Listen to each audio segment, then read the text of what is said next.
സഹോദരരെ, വിശുദ്ധ പൗലോസ്ലിഹ എഫെസോസ്യർക്ക് എഴുതിയ ലേഖനം 2-ാം അധ്യായം 19 മുതൽ 22 വരെയുള്ള തിരുവചനങ്ങൾ.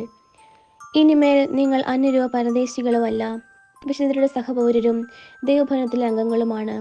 അപ്പസ്തോലന്മാരും പ്രവാചകന്മാരുമാകുന്ന അടിത്തറമേൽ പണിതുയർത്തപ്പെട്ടവരാണ് നിങ്ങൾ.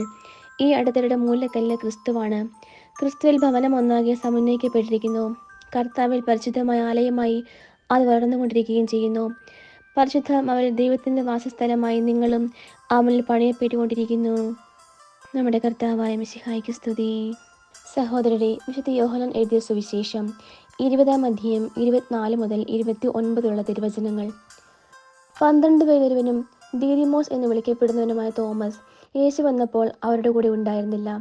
അതുകൊണ്ട് മറ്റ് ശിഷ്യന്മാർ അവനോട് പറഞ്ഞു, ഞങ്ങൾ കർത്താവിനെ കണ്ടു. എന്നാൽ അവൻ പറഞ്ഞു, അവൻ്റെ കൈകളിൽ ആണികളുടെ പഴുതുകൾ ഞാൻ കാണുകയും അവയിൽ എൻ്റെ വിരലിടുകയും അവൻ്റെ പാർശ്വത്തിൽ എൻ്റെ കൈ വയ്ക്കുകയും ചെയ്തല്ലാതെ ഞാൻ വിശ്വസിക്കുകയില്ല. 8 ദിവസങ്ങൾക്ക് ശേഷം വീണ്ടും അവൻ്റെ ശിഷ്യന്മാർ വീട്ടിലായിരുന്നപ്പോൾ തോമസും അവരുടെ കൂടെ ഉണ്ടായിരുന്നു. വാതിലുകൾ അടച്ചിരുന്നു. യേശു വന്ന് അവരുടെ മധ്യത്തിൽ നിന്നുകൊണ്ട് പറഞ്ഞു, നിങ്ങൾക്ക് സമാധാനം.